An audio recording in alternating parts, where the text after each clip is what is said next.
اللهم صل على سيدنا محمد وعلى آل سيدنا محمد وبارك وسلم۔ انسان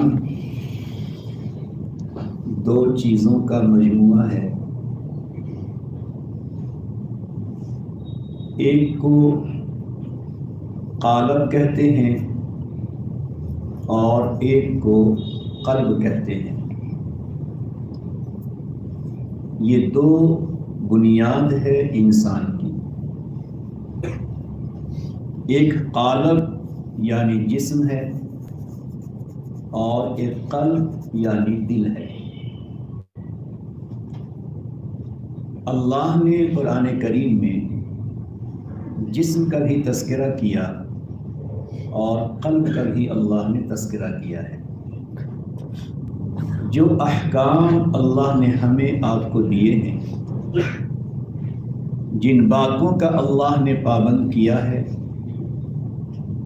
ان میں کچھ وہ ہیں کہ جن کا تعلق قالب یعنی جسم سے ہے، اور کچھ وہ ہیں کہ اس کا تعلق قلب یعنی دل سے ہے۔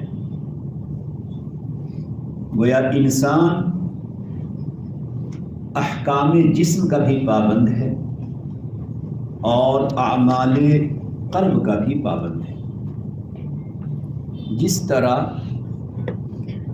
انسان ظاہر عمل کے چھوڑنے پر خدا کے یہاں ماخوذ ہوگا، اسی طرح قلبی اعمال کی کمی کی بنا پر انسان ماخوذ ہوگا، پکڑا جائے گا۔ اسی لیے اللہ نے کہا کہ ظاہری گناہ کو بھی چھوڑو اور باطنی یعنی دلوں کے گناہوں کو بھی چھوڑو۔ تو بندہ انسان جس طرح ظاہری عمل کا پابند ہے کہ نماز، روزہ، حج، زکوٰۃ وغیرہ ادا کرے، اسی طرح باطنی عمل یعنی جو دل کا عمل ہے، جسے محبت الہی، محبت رسول، تواضع، انکساری، عاجزی وغیرہ کہتے ہیں، اس کے حاصل کرنے کا بھی بندہ پابند ہے۔ اور جس طرح ظاہری گناہوں سے بچنے کا حکم ہے، اسی طرح جو باطنی گناہ ہیں، دل کے جو گناہ ہیں، حسد ہے، کینہ ہے، بڑائی ہے، توہین ہے، تحقیر ہے، یہ جو گناہ ہے ان سے بچنا بھی فرض ہے۔ جس طرح شراب سے بچنا فرض ہے، سود سے بچنا فرض ہے، جوا سے بچنا فرض ہے، اسی طرح یاد رکھیے گا کہ دل کے ان گناہوں سے بچنا بھی فرض ہے۔ اور علامہ شامی کے بقول یہ فرض عین ہے۔ دل کے گناہوں سے اپنے آپ کو بچائے رکھنا یہ فرض عین ہے۔ تو اللہ نے ہمیں جو اعمال و احکام دیے ہیں وہ دو طرح کے۔ اب انسان اگر اپنے قلب کو، اپنے دل کو دل کے اعمال دیتا ہے تو قلب کی حالت اور ہوتی ہے، اور اگر اپنے دل کو وہ دل کے اعمال نہیں دیتا بلکہ جن چیزوں سے بچنے کا حکم دیا گیا ایسی چیزوں سے انسان اپنے دل کو نہیں بچاتا تو بھی انسان کے دل کی حالت الگ ہوتی ہے۔ اس اعتبار سے کہ انسان اپنے قلب کو، اپنے دل کو گناہوں سے نہیں بچا پاتا تو قلب کی حالت کیا ہوتی ہے؟ قلب کی 5 حالت ہوتی ہے۔ قلب کے 5 اسٹیپ بنتے ہیں، اس کے درجے بنتے ہیں۔ آج کی گفتگو میں اشارہ ہے کہ ہمیں اب سے لے کر یہاں سے جاتے وقت بڑے درد دل کے ساتھ اللہ سے مانگنا ہے کہ اللہ آنے والے سال کو اب گناہوں سے بچائے رکھنا۔ یہ سب سے بڑی ہماری آپ کی اس گھر میں بیٹھ کے سب سے بڑی ضرورت ہے۔ پچھلے گناہوں پر اللہ نے ہمیں توبہ طائب ہونے، دعائے مغفرت کرنے کی توفیق عطا فرمائے اور ہمیں مایوس بھی نہیں ہونا. لیکن اس کے ساتھ ساتھ کہ اب جو اگلا سال ہے، اگلی زندگی ہے، کہیں ایسا نہ ہو کہ ظاہری گناہوں سے تو ہم اپنے آپ کو بچا لیں، لیکن جو دل کے گناہ ہیں ان سے اگر اپنے آپ کو نہیں بچائے تو میں ایک ایک گناہ ہماری تباہی کے لیے کافی ہے. اور یہ ذکر و اذکار، یہ تلاوت کے جو انوارات ہیں، یہ انوارات ان قلبی بیماریوں سے زائل اور ختم ہو جاتے ہیں. قلب کی جو بیماریاں ہیں، جو گناہ ہیں، اس سے دلوں کے اوپر جو ایک نور چڑھتا ہے وہ زائل اور ختم ہو جاتا ہے. اس لیے بہت زیادہ ہماری آپ کی ایک جو اہم ضرورت ہے وہ یہ کہ اب ہم خدا کے دربار میں رہتے ہوئے اللہ سے بہت مانگنا ہے کہ میرے مولا آنے والے سال کو ظاہری گناہوں کے ساتھ ساتھ خاص طور پر باطنی گناہوں سے بچنے کا ذریعہ کر دے. اس کے کتنے زیادہ خراب اثرات پڑتے ہیں ذرا وہ سنیے. تو اللہ نے جو گناہوں سے بچنے کا حکم دیا ہے، اگر ہم نہیں بچتے تو اس کا پہلا اثر انسان کے دل پہ کیا پڑتا ہے؟ آپ نے بار بار سنا کہ ذکر کریں گے تو دل کا یہ حال ہوگا، تلاوت کریں گے تو دل کا یہ حال ہوگا. لیکن جب انسان گناہ کرتا ہے تو سب سے پہلے اس کے دل پر ایک ظلمت آ جاتی ہے. کوئی بھی انسان گناہ کرے گا تو اس کے دل پہ ظلمت آتی ہے، تاریکی آتی ہے، اندھیرا پن آتا ہے. اور پھر انسان اور کوئی گناہ کر لیتا ہے تو اس کا دل زنگ آلود ہو جاتا ہے، اس پہ زنگ چڑھ جاتا ہے، اس پہ کاٹ چڑھ جاتا ہے. پھر انسان گناہ کرتا ہے تو اس کے دل پہ قساوت آ جاتی ہے، سختی آ جاتی ہے. پھر انسان گناہ کرتا ہے تو اس کا دل مردہ ہو جاتا ہے. اور پھر انسان جب گناہ کرتا ہے تو اس کے دل پر مہر لگ جاتی ہے، اور پھر گناہ کرتا ہے تو اس کے دل پہ تالا لگ جاتا ہے. اسی بنیاد پہ دعا سکھلائی گئی، اللہم افتح اقفال قلوبنا. اللہ اگر میرے گناہوں کی وجہ سے میرے دل پہ تالے لگ گئے ہیں، ہدایت کی بات اندر نہیں آتی، شوق عمل نہیں ابھرتا، تو اللہ ہمارے دل کے تالے کو آپ کھول دیجیے. یہ گویا گناہ پہ گناہ جب انسان کرتا ہے تو انسان کے دل کی ایک کیفیت بنتی ہے، ظلمت آتی ہے، زنگ چڑھتا ہے، قساوت آتی ہے، مہر لگ جاتی ہے. پھر انسان کے دل پہ تالا چڑھتا ہے، پھر سمجھے انسان ہدایت سے دور ہو جاتا ہے. اس لیے جن گناہوں کی وجہ سے دلوں کی ایک کیفیت ہوتی ہے، ان گناہوں میں ایک سنگین گناہ، ایک بہت ہی خطرناک گناہ جو آج معاشرے میں بالکل عام اور سہل ہے، وہ یہ ہے کہ ہم کسی کو یا تو حقیر سمجھ لیتے ہیں یا کسی سے کوئی ایسی بات کہہ دیتے ہیں جس سے اس کا دل دکھ جاتا ہے. گناہوں میں سب سے بڑا گناہ جو دل کا ہے، بیماریوں میں سب سے بڑی جو بیماری ہے وہ ہارٹ کی بیماری کہلاتی ہے. بیماریوں میں سب سے بڑی بیماری ہارٹ کی بیماری سمجھی جاتی ہے، اور روحانی اعتبار سے سب سے بڑی بیماری دل آزاری ہے. کسی کے دل کو دکھا دینا، تکلیف پہنچا دینا، کسی کو حقیر سمجھ لینا، کسی کو ایسا کامنٹ کر دینا جس کا دل دکھ جاتا ہو، یہ سب سے بڑی دل کی بیماری ہے. اور اس کی وجہ سے انسان اپنے قلب، اپنے دل کی جو نعمتیں ہیں اس سے محروم ہو جاتا ہے. اسی بنا پر حضرت ابن عباس رضی اللہ تعالیٰ عنہ نے فرمایا، خانہ کعبہ کے دیوار سے ٹیپ لگا کر بیٹھے ہوئے تھے تو اچانک ٹیپ کو چھوڑا، کعبے کی طرف مخاطب ہوئے اور بڑے عجیب انداز میں فرمایا کہ اے کعبہ، اے دیوار کعبہ، جتنا تجھے ڈھانا سنگین ہے، اے کعبے کی دیوار، جتنا تجھے گرا دینا یہ خطرناک اور سنگین ہے، اس سے کہیں زیادہ کسی مومن کے دل کو دکھانا یہ سنگین ہے۔ آج ہم آپ اپنی زندگی پہ غور کریں، چلتے چلاتے پھرتے پھراتے نہ معلوم کس کو ہم کون سی بات کہہ دیتے ہیں جس سے انسان کا دل دکھتا ہے۔ تو گناہوں میں جو باطنی گناہ ہیں، ان گناہوں میں سب سے اہم گناہ کسی کے دل کو دکھا دینا، اور نمبر 2 کسی کو حقیر اور گھٹیا سمجھ لینا، کسی بھی انسان کو ہلکا گھٹیا سمجھ لینا۔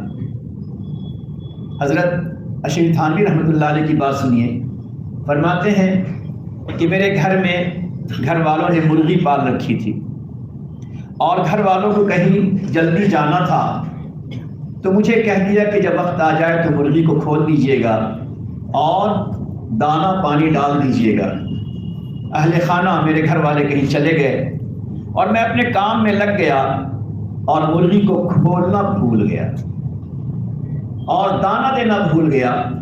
جب میں قرآن کریم کی تفسیر بیان القرآن جب میں لکھنے کے لیے بالا خانہ پہ چڑھا، اوپر کی منزل پہ چڑھا، تفسیریں میرے سامنے ہے، کاغذ میرے سامنے، قلم میرے ہاتھ میں ہے، مگر میرا دماغ ہی نہیں چلتا، کوئی علم کا فیضان میرے اوپر نہیں ہوتا۔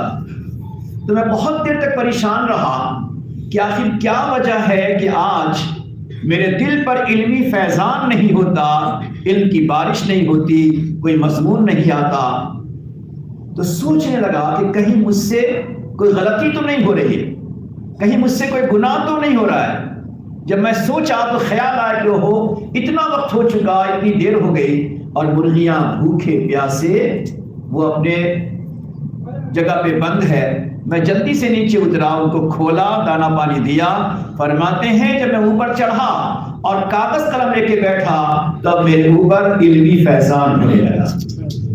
کہتے ہیں ایک معمولی سے جانور کو غیر ارادی طور پر، غیر اختیاری طور پر اگر تکلیف پہنچنے سے اللہ کا فیض بند ہو سکتا ہے، تو اگر کسی بندے خدا کا دل دکھے، دل آزاری ہو، کسی کی توہین و تحقیر ہو، تو پھر ہمارے دل پر اللہ کی رحمت کیسے آئے؟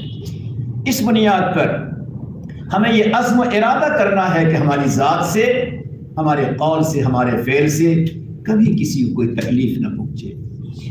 شیخ عبد القادر دہلوی رحمۃ اللہ علیہ، جو شاہ عبدالعزیز محدث دہلوی کے بھائی ہیں اور بڑے صوفی تھے اور بڑے عبادت گزار تھے، ان کے بارے میں لکھا ہے کہ مسجد فتح پوری میں 12 سال مراقبہ کیا، 12 سال مراقبہ کیا، اور مراقبہ کرتے کرتے ان کے کندھے کی جو ہڈی ہے ذرا اوپر کو آ گئی تھی۔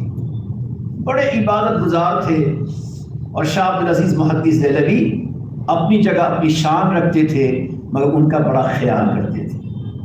یہ اللہ کا عابد بندہ ہے، زاہد بندہ ہے، ہر دم عبادت کرتے، یہاں تک لکھا ہے کہ ان کے عید کے کپڑے بھی بنوا دیتے تھے۔ شاہ عبدالعزیز محدث دہلوی اپنے بھائی عبد القادر کے عید کے کپڑے بھی بنواتے تھے، یہ کہہ کر کہ وہ اتنا عبادت میں لگے رہتے ہیں کہ میرے کپڑے پہنیں گے تو میرا کام بن جائے گا۔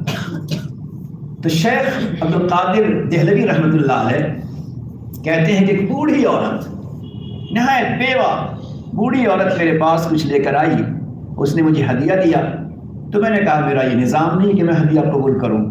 اب اس بوڑھی عورت کا دل ٹوٹ گیا۔ اب کہتے ہیں میں مراقبے میں بیٹھتا ہوں، ذکر میں بیٹھتا ہوں تو میرا دل ہی نہیں لگتا، کچھ ہوتا ہی نہیں ہے، کوئی نور ہی نہیں آتا، ایک دم دل پتھر جیسا ہو گیا۔ تو میں سوچ میں پڑ گیا کہ آخر مجھ سے کیا ہوا کہ جو روزانہ تجلیات کا فیض میرے اوپر آتا تھا، آخر میرے دل پہ یہ بند کیوں ہوا؟ بہت سوچا تو دل میں خیال آیا کہ میں نے ایک بوڑھی بیوہ عورت کا دل ہم سے دکھ گیا، وہ ناراض ہو کر گئی، اس کی بنا پر اللہ نے اس فیض کو روک لیا ہے۔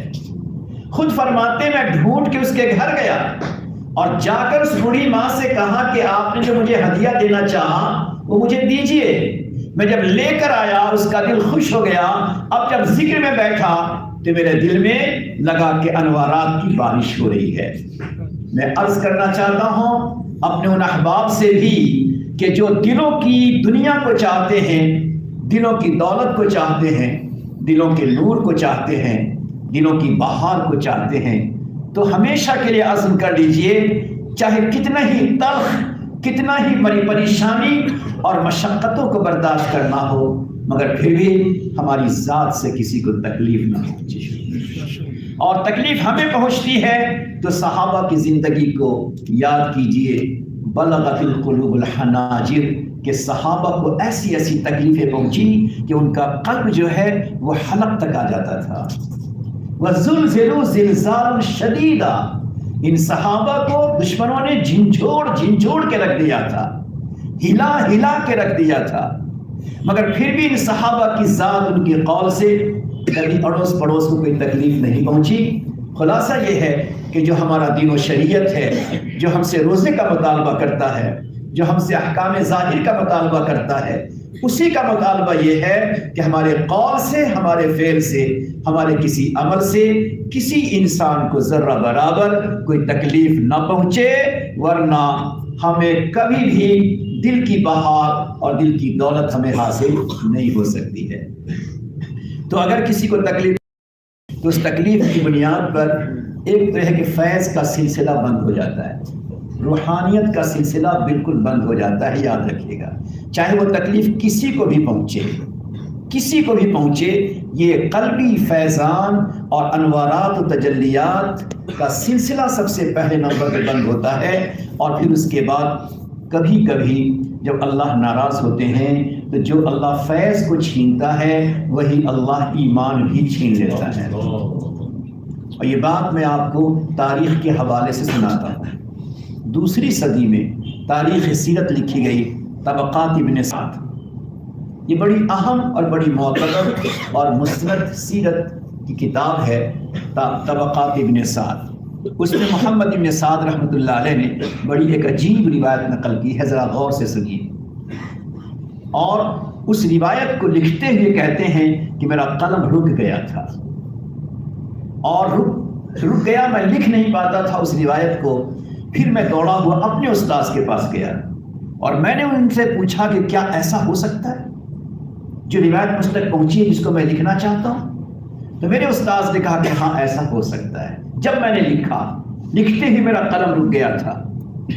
کہتے ہیں کہ نبی اکرم صلی اللہ علیہ وسلم میدان عرفات میں تھے، شام ہو گئی اور صحابہ نے اپنے سامان کو باندھ لیا، اونٹ کی سواری سامنے آ گئی، سورج ڈوب گیا۔ اب سارے صحابہ انتظار میں ہیں کہ نبی علیہ الصلوۃ والسلام اپنی اونٹنی کو آگے بڑھائیں اور پھر یہاں سے مزدلفہ کی طرف چلیں، لیکن آپ رکے ہیں تو سارے صحابہ رکے ہیں۔ ایک انتظار کا عجیب عالم ہے، ایک عجیب انتظار کا عالم ہے۔ تو کچھ لوگ جو یمامہ سے آئے تھے، کیونکہ یمن کا علاقہ یمامہ سے آئے تھے، کچھ لوگ، کچھ نوجوان جو وہاں سے آئے تھے، وہ آپ کے قریب قریب کھڑے تھے اور انتظار میں تھے کہ کیا بات ہے کہ آخر وقت ہو چکا، سورج ڈوب چکا، سب کو یہاں سے جانا ہے اور آپ کسی کے انتظار میں ہیں۔ اتنے میں تھوڑی دیر کے بعد دیکھا کہ ایک وہ نوجوان جو شکل و صورت کے اعتبار سے کالا کلوٹا، ناک چپٹی، ہونٹ ذرا موٹے، جن کا نام اسامہ بن زید ہے، یہ اسامہ بن زید جیسے ہی آئے تو شکل صورت کے اعتبار سے ذرا بہت معمولی تھے۔ تو جو نوجوان صحابہ تھے یمامہ والے، انہوں نے جب دیکھا تو کہا ہوا ہوا، ایک حقارت کے انداز میں ہوا، کیا یہ وہی ہے؟ وہی ہے؟ اس کی خاطر پیارے آقا انتظار کر رہے تھے، اس کے خاطر سب کو یہاں پہ رکنا پڑا، ہوا، یہ وہی ہے، وہی ہے، ایک حقارت کا انداز۔ اس کے بعد آپ نے ان کو پیچھے بیٹھا لیا اپنی اونٹنی پر اور وہاں سے قافلہ روانہ ہوا۔ کچھ زمانے کے بعد علاقہ یمامہ میں بہت سے لوگ مرتد ہو گئے، اور مرتد ہونے والوں میں یہ جوان لوگ بھی تھے۔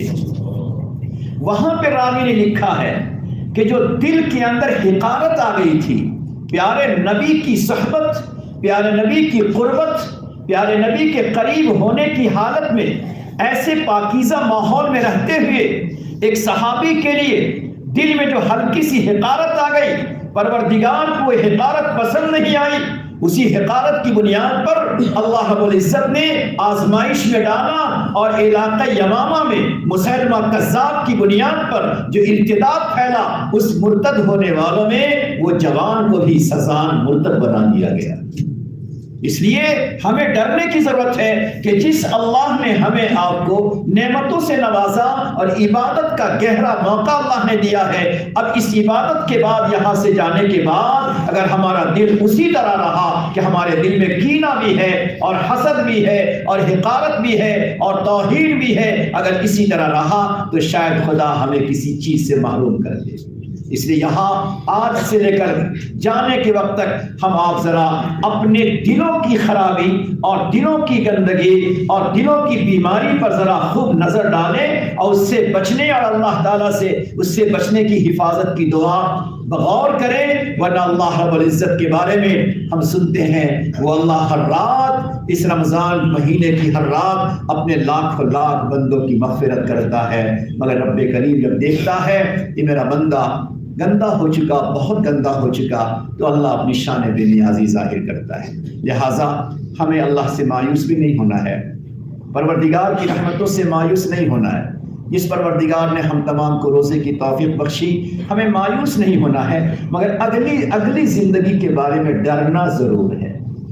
اگلی زندگی کے بارے میں اللہ سے ڈرنا ہے اور اگلی زندگی کے بارے میں اللہ سے مانگنا ہے۔ بس سفیان ثوری کی بات سناتا ہوں، اس طرح ہم بیٹھیں جیسے نماز کی حالت میں بیٹھتے ہیں۔ سفیان ثوری رحمۃ اللہ علیہ بڑے مجاہدے سے انہوں نے علم حاصل کیا تھا، بہت زبردست مجاہدے سے انہوں نے علم حاصل کیا تھا کہ ایک لمبے عرصہ اور لمبے زمانے تک وہ خانہ کعبہ میں رہا کرتے تھے، اور اللہ رب العزت سے ایک عجیب ان کا تعلق تھا، ایک عجیب ان کو اللہ سے محبت تھی۔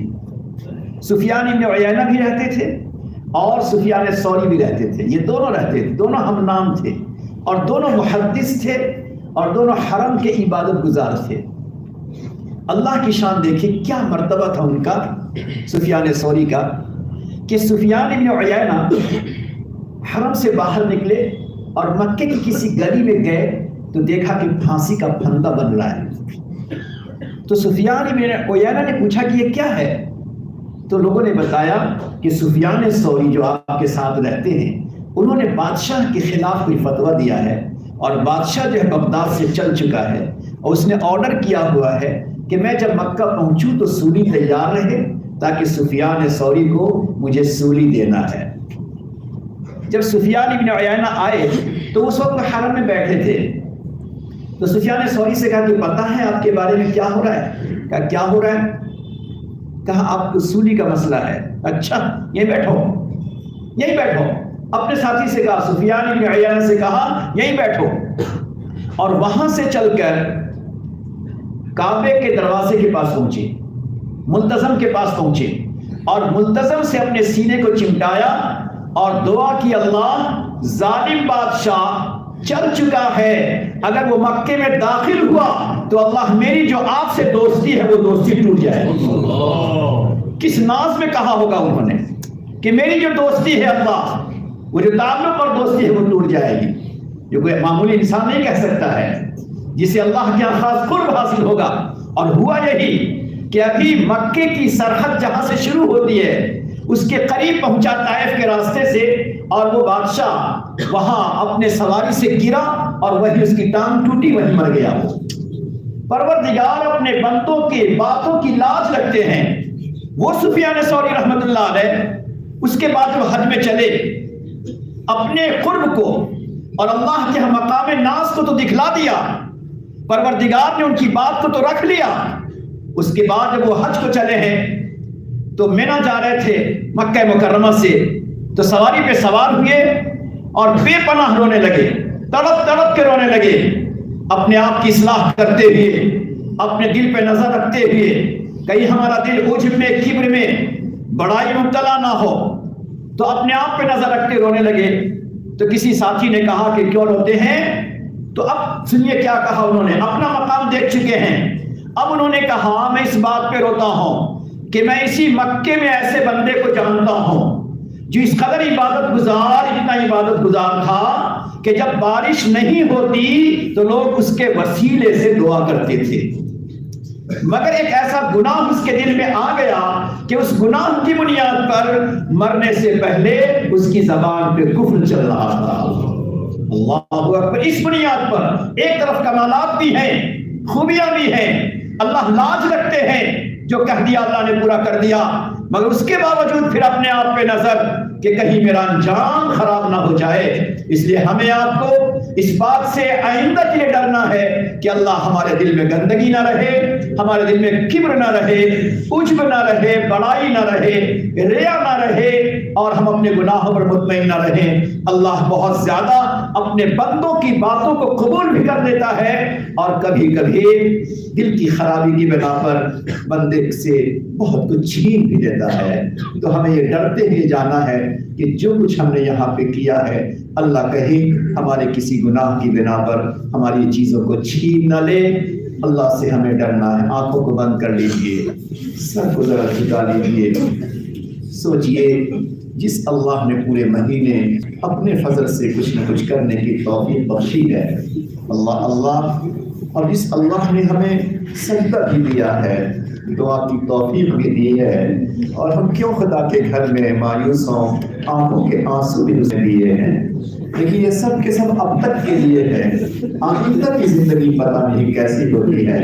اللہ، آئندہ کی زندگی میں کون سا ایسا گناہ ہو جائے کہ دل کی دولت ہماری چھین جائے۔ ابھی ہمارے دلوں میں نرمی ہے، آنکھوں میں آنسو ہے، کہیں ایسا نہ ہو کہ مہینہ گزرے اور ہمارا دل پتھر ہو جائے، ہمارے دل کی نرمی چھین جائے، ہماری خشیت چھین جائے، خدا کی نظر رحمت ہم سے ہٹ جائے۔ اللہ، لہذا پروردگار سے کہنا ہے، میرے مولا ہم یہاں سے نکلنے کے بعد بھی اللہ تیرے ہی حوالے رہیں گے، اللہ تو ہی ہمیں بچا سکتا ہے، اگر تو نہیں بچایا تو اللہ ہم بچ نہیں پائیں گے۔ میرے مولا اس لیے آج ہم تجھ سے سب کے سب مل کر ایک ہی صدا لگاتے ہیں کہ اللہ آنے والے سال کو ہمارے لیے بہتر بنا دیجیے، گناہوں سے بچنے والا بنا دیجیے، ناراضگی سے بچنے والا بنا دیجیے، بحث و غضب کے کام سے بچنے والا بنا دیجیے۔ اللہ اگر آپ نے بچا دیا تو ہی ہم بچ پائیں گے۔ اللہ دنیا کے ہر فتنے فساد سے، ہر آزمائش اور ہر امتحان سے اللہ ہماری حفاظت فرمائے۔ ہرا او ہرسی والا دل بدل دے، ہوا او ہرسی والا دل بدل دے، میرا غفلت میں ڈوبا دل بدل دے، میرا غفلت میں ڈوبا دل بدل دے، گنہگاری میں کب تک عمر کاٹوں،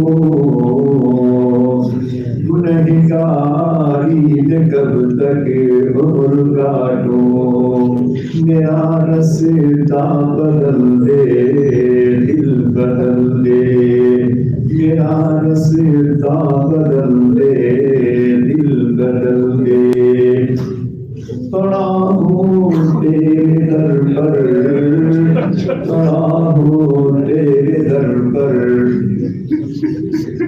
رہو کیوں دل شکستہ دل بدل دے، پڑا ہوں تیرے در پر دل شکستہ، پڑا ہوں تیرے در پر دل شکستہ، رہو کیوں دل شکستہ دل بدل دے، سنوں میں نام تیرا، سنوں میں نام تیرا دھڑکنوں میں۔ اللہ زندگی میں ایک دفعہ سنا دیجیے، جب موت کا وقت آئے تو مولا لوگ اپنی زبان سے کلمہ پڑھتے ہوں، ہم اپنی زبان سے اللہ اللہ پڑھتے ہوں۔ اللہ کہیں ایسا نہ ہو کہ ہمارے گھر کے لوگ تو کلمہ پڑھتے ہوں اور ہم کسی گناہ میں مبتلا ہو کر اللہ ہمارا دل اس سے ہٹ گیا ہو، سننا پسند نہ ہو، اللہ کلمہ سننا پسند نہ ہو۔ اللہ یاسین کا سننا ہمیں پسند نہ آئے. مولا کریم حذیر ابن ایاس ایک جوان بچے کے پاس پہنچے جس کے زبان سے کلمہ نہیں نکل رہا تھا. وہ تڑپ تڑپ کر رہے مگر جوان کی زبان سے کلمہ نہیں نکلا اور زبان چپک گئی اور اس کے بیٹھ گئے اور اسی حالت میں اس کی موت آ گئی. پروردگار جب خواب میں دیکھا کہ میدان محشر میں وہ جوان بہت بری حالت میں ہے, اسے جہنم کی طرف گھسیٹا جاتا ہے, تو انہوں نے فرشتوں سے کہا اے فرشتہ ذرا مجھے موقع دو, میں ذرا اس سے کچھ سوال کر لوں, اس کا برا انجام کیوں ہوا؟ یہ تمہیں بہت اچھا سمجھتا تھا. اس نے کہا کہ میرا برا انجام, میرے اندر 3 گناہ تھے, ان 3 گناہوں کی بنا پر میری پکڑ آ گئی. اللہ وہاں تو صرف 3 گناہ پہ پکڑ آتی ہے, یہاں تو 3000 نہیں 3 لاکھ سے زیادہ ہمارے گناہ ہو چکے ہیں. مولا اگر تو پکڑ کرنے پر آئے گا, اللہ کی پکڑ کرنے پر آئے گا تو پتہ نہیں ہمارا انجام کیا ہوگا. لہذا اپنے اللہ سے آج مانگ لینا ہے, اللہ ہمیں بری حالت سے بچا دینا, برے دن بری رات سے بچا دینا, برے انجام سے بچا دینا, اللہ برے دل سے ہمیں بچا دینا. سنو میں نام تیرا دھڑکنوں میں, سنو میں نام تیرا دھڑکنوں میں, مزہ آ جائے مولا دل بدل دے, مزہ آ جائے مولا دل بدل دے. بڑا ہوں تیرے در پر دل شکستہ, بڑا ہوں تیرے در پر دل شکستہ, رہوں کیوں دل شکستہ دل بدل دے. آج اللہ سے تڑپ کے مانگنا ہے. اللہ اللہ ابراہیم ادہم میدان عرفات میں تھے, سب کے سب نے سامان بانٹنا شروع کیا تو انہوں نے رونا شروع کیا تو لوگوں نے کہا کہ میدان عرفہ میں تو اللہ سب کو معاف کر دے گا. اب تو اللہ نے معاف کر دیا, مایوس کیوں ابراہیم ادہم کہنے لگے اللہ نے معاف تو کر ہی دیا, مگر روتا اس بات پہ ہوں کہ اس اللہ نے صحابہ کی طرح مجھے کبھی ایک وقت بھوکا بھی نہیں رکھا. اب روتا اس بات پہ ہوں کہ مجھ سے گناہ ہی کیوں ہو گیا, مجھ سے گناہ ہی کیوں ہوا. اللہ مجھ سے گناہ نہ ہوتا اور آئندہ گناہ ہونے نہ پائے, اس پہ روتا ہوں. اللہ آج ہمیں خدا کے گھر میں اسی درد دل کے ساتھ اللہ سے مانگنا ہے. میرے مولا آنے والے سال کو ہر قسم کے گناہوں سے بچا کر ہمارے دل کی حفاظت فرما. ہاتھ اٹھائیے. اللهم لك الحمد كما ينبغي لجلال وجهك وعظيم سلطانك. اللهم صل على سيدنا محمد وعلى آل سيدنا محمد وبارك وسلم. جزا الله عنا محمدا صلى الله عليه وسلم ما هو أهله. ربنا ظلمنا أنفسنا, ربنا ظلمنا أنفسنا وإن لم تغفر لنا وترحمنا لنكونن من الخاسرين. اللهم أنا البائس الفقير, اللهم أنا البائس الفقير, المستغيث المستغيث المستجير المجل المجل المشفق المعترف بذنبي المعترف بذنبي. أسألك مسألة المسكين, أسألك مسألة المسكين, وأبتهل إليك ابتهال المسلم السليم. أدعوك دعاء الخائف السليم, دعاء من خالت, دعاء من خالت رحمته, دعاء من خالت رحمته, رفاظت لك أمرته, وسل لك جسمه, ورحم لك أنفه. ربي ربي ربي لا تجعلني, ربي لا تجعلني بدعائك شقيا, ربي لا تجعلني بدعائك شقيا. وكن بي رؤوفا رحيما, وكن بي رؤوفا رحيما. يا خير المسؤولين ويا خير یا خیر المعطین الہ العالمین. اور پروردگار خالی ہاتھ ہے, خالی دامن ہے, اللہ یہ تو تو ہی جانتا ہے. اللہ ہم سے حسن ظن رکھتے ہیں, اللہ ہم سے حسن ظن رکھتے ہیں, یقین کامل رکھتے ہیں. مولا آپ نے ضرور معاف کر دیا ہوگا, ضرور معاف کر دیا ہوگا, میرے مولا ضرور معاف کیا ہوگا. میرے جیسا کریم تو دیکھا ہی نہیں,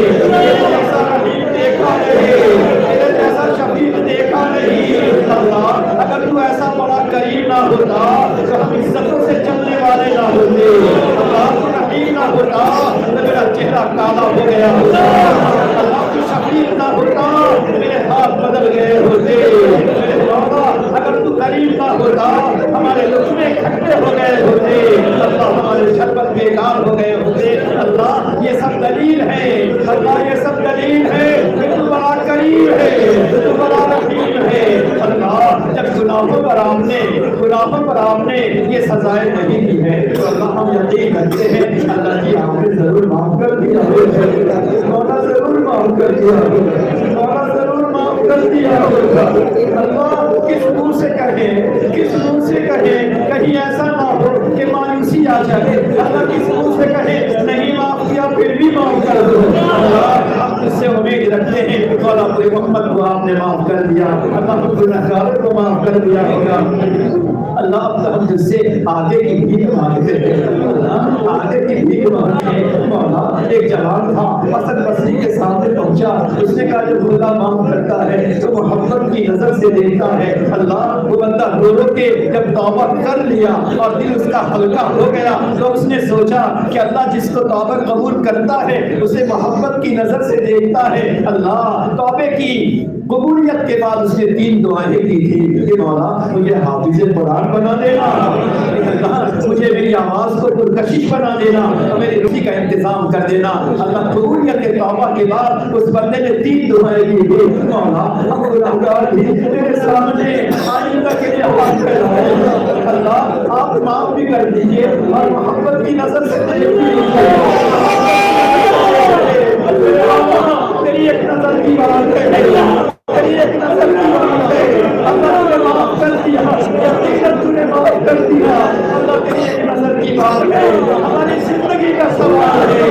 اللہ ایک نظر دیکھ کر ہمیں گناہوں سے بچا دینا، آسانی سے بچا دینا، توحید سے بچا دینا، تحقیق سے بچا دینا، جھوٹ سے بچا دینا، اللہ اور غلط فکروں سے ہمیں بچا دینا، خواہشات سے بچا دینا، تیری ناراضگی سے بچا دینا۔ اللہ آپ نے اس نوجوان کو 3 دعائیں فوراً عطا فرما دی ہیں۔ مولا اب ہم تیرے گھر میں بیٹھے ہیں، اب 3 دن بھی باقی نہیں رہ گئے، 3 دن بھی باقی نہیں رہ گئے، اللہ جی عطا فرما دیجئے، اللہ توفیق عطا فرما دے، عبادت کی توفیق عطا فرما دے، گناہوں سے بچنا عطا فرما دے، مولا آبزاری عطا فرما، عطاوت عطا فرمانا، دل کی عزت عطا فرمانا۔ مولا کہیں ایسا نہ ہو، کہیں ایسا نہ ہو ہم سے کوئی آپس سے گناہ ہو جائے، کسی رشتہ دار کا دل دکھ جائے، کسی رشتہ دار کا دل دکھ جائے، کسی دوست احباب کا دل دکھ جائے، کسی کو حقیر سمجھ لے اور میری نگاہ غضب پڑ جائے، میری نگاہ غضب پڑ جائے، ارے مجھ سے اتنا بھی نہیں ہو سکا، اتنا بھی نہیں ہو سکا، 10 دن تجھے بیٹھا کر 10 دن تجھے بیٹھا کر آسانی سے تجھے کھلاتا رہا، اچھا کھلاتا رہا، تجھے کھانے پینے کی فکر نہ رہی اور ہم نے کھانے کا انتظام کرا دیا اور تم نے اتنا بھی دل کو نہیں بنایا، اتنا بھی نہیں بنایا کہ کسی کا دل نہ دکھنے پائے۔ اللہ بھی معاف کر دیجیے، معاف کر دیجیے۔ ہم نے سنا ہے جب نعمتوں کی برسات ہوتی ہے اور ادھر سے گناہ ہوتے ہیں، اللہ ایک طرف تیری طرف سے نعمتوں کی برسات ہو اور بندے کی طرف سے گناہ پہ گناہ ہو تو کبھی پکڑ سخت آ جاتی ہے۔ اللہ آپ نے تو ہم پر نعمتوں کو تام کر دیا ہے، اور میرے گھر میں آسانی سے بیٹھے رہے، نہ کھانے کی فکر نہ پینے کی فکر۔ مولا آپ نے دوسرے بندوں کو جگہ جگہ کر، دوسرے اپنے بندوں کو جگہ جگہ کر ہماری خدمت میں لگا دیا۔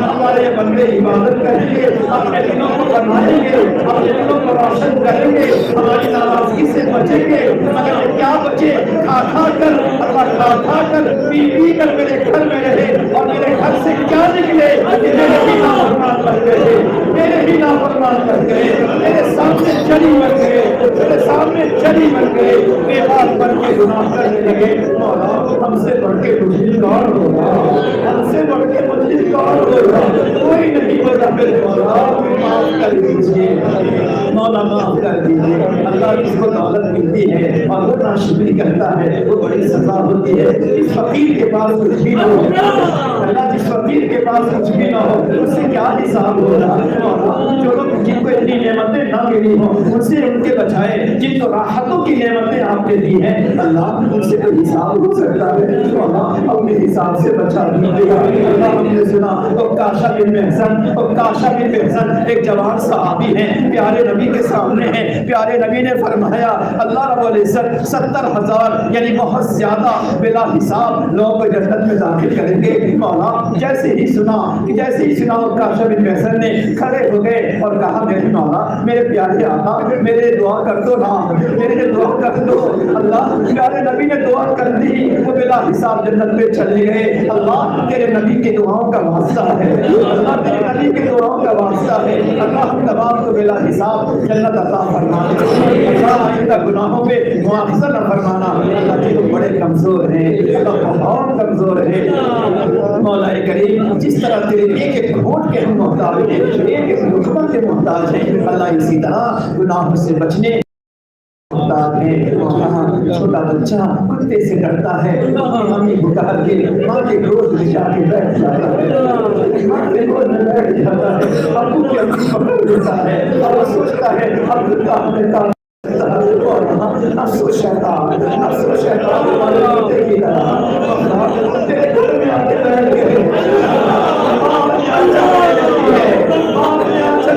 گئے، بیٹے کو دھمکی دیتی ہے، بیٹا کرو مانتا ہو میری گود میں آ گیا ہے۔ اللہ جی آج آپ اعلان کر دیجیے میرے بچے بن جاؤ، میں تجھے بچائے رکھوں گا، میں تجھے بچائے رکھوں گا، اللہ جی بچا دیجیے گا، اللہ بچا دیجیے گا، اللہ ناراضگی سے گناہوں سے دل کی خرابی سے اللہ بچا دیجیے گا۔ اللہ بہت ڈر لگتا ہے، ڈرنے کا مطلب ہم نے یہاں تو بیٹھے رہے، شاید قیمت نہ ہوئی ہو، شاید چنی نہ ہوئی ہو، شاید جینا نہ ہوا ہو، مگر یہاں سے نکلنے کے بعد وہی سب کچھ ہونے لگا، نیا ہونے لگا تو اللہ شیطان بھی شرمائے گا اور شیطان بھی تانا دے گا، چلو چلو تیرے 10 دن کہاں چلے گئے، تیرے 10 دن کہاں چلے گئے، اللہ معاف کر دیجیے، بچا دیجیے میرے مولا، بچا دیجیے میرے مولا۔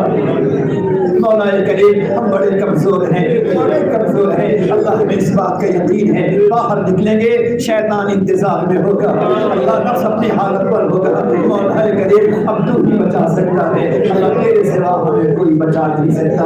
مولا بس آج کی دعا یہی درد دل کی دعا، یہی تمنا دل ہے، یہی آرزو دل ہے، اللہ یہی ہماری بہت بڑی سوغات ہے، اللہ اس مسجد کی بہت بڑا، اس مسجد کی طرف سے اللہ آپ کی طرف سے یہ بہت بڑا تحفہ ہے کہ اللہ گناہوں سے بچنا نصیب فرما دے، آئندہ گناہوں سے بچنا نصیب فرما دے، خاص کر کے حقوق العباد ہیں اللہ اس سے بچنے کی ہمیں توفیق عطا فرما۔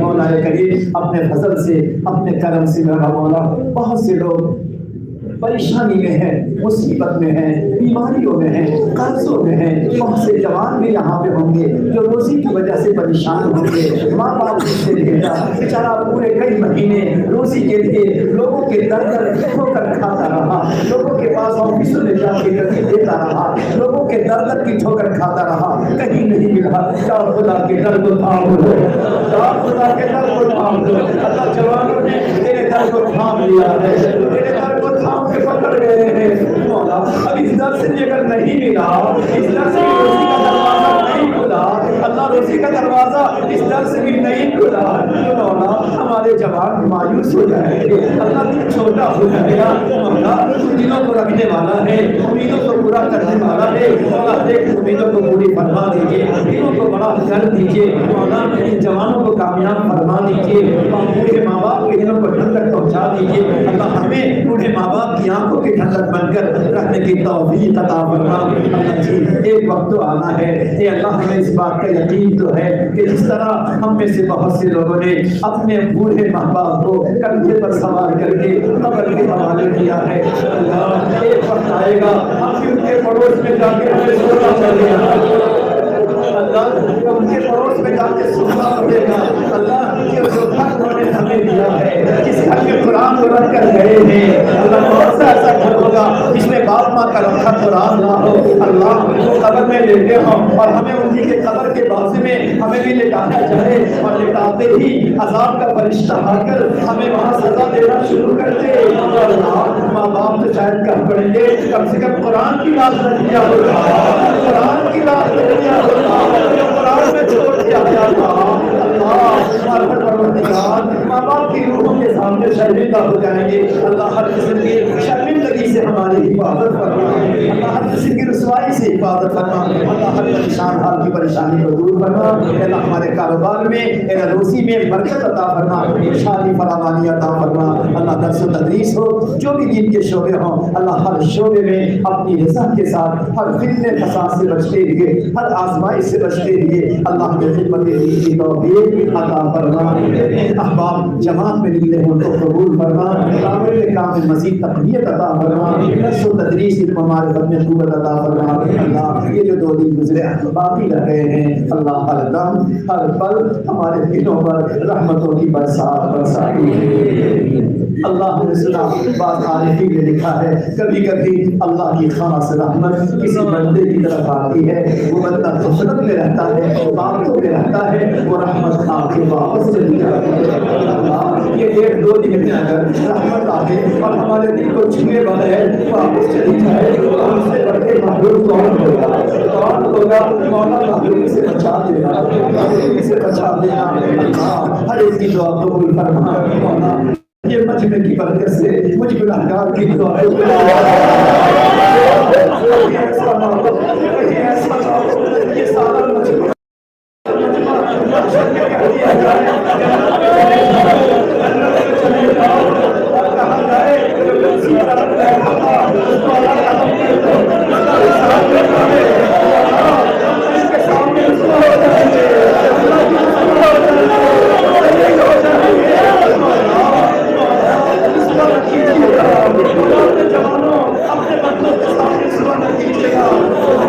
سب سے گناہگار ہے، سب سے گناہگار ہے، سب سے پاپی ہے، سب سے گئے گزرے ہیں۔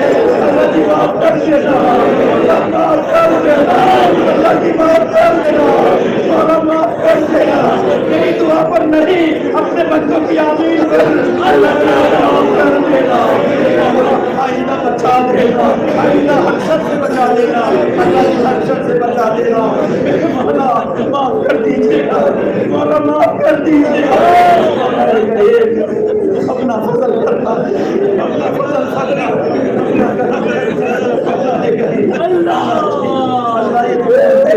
اتنے بندے موسیٰ علیہ السلام اپنے بندوں کو لے کر آئے، اللہ کو لے کر آئے، دعا پہ دعا کرتے رہے، بارش نہیں ہوئی، بارش نہیں ہوئی۔ ایک بندہ تھا جس کی وجہ سے دعا قبول نہیں ہو رہی۔ اللہ کہیں ایسا نہ ہو آپ کے سارے بندے آپ یہ کہتے ہیں ارے دعا کرانے والا تمہیں جواب رہے گا، مولا معاف کر دینا، مولا معاف کر دینا۔ اللہ جی معاف کر دیجیے، اللہ جی معاف کر دیجیے، اللہ آئندہ بچا دیجیے، اللہ بچا دیجیے۔ آپ نہیں بچائیں گے ہم نہیں بچنے والے۔ اللہ فضل فرما دے، فرما دے۔ اتنی غلطیاں ہوئی ہیں، اللہ بندوں کے حقوق اگر ضائع ہوئے ہو تو اپنے شایع نشان اپنے بندوں کو میری طرف سے بدلہ عطا فرما دے۔ اللہ ہمارے شاگردوں کا حق اگر ضائع ہوا ہو اللہ ان کو اپنی شایع نشان عطا فرما دے۔ استادوں کا حق ضائع ہوا ہو اللہ ان کو اپنی شایع نشان عطا فرما دے۔ اللہ ماں باپ کا رشتہ داروں کا حق اگر ضائع ہوا ہو اللہ تمام فرما دے گا۔ مولا جماعت کا مفتی عطا فرما دے۔ اللهم صل على سيدنا محمد وعلى آل سيدنا محمد وبارك وسلم برحمتك يا ارحم الراحمين۔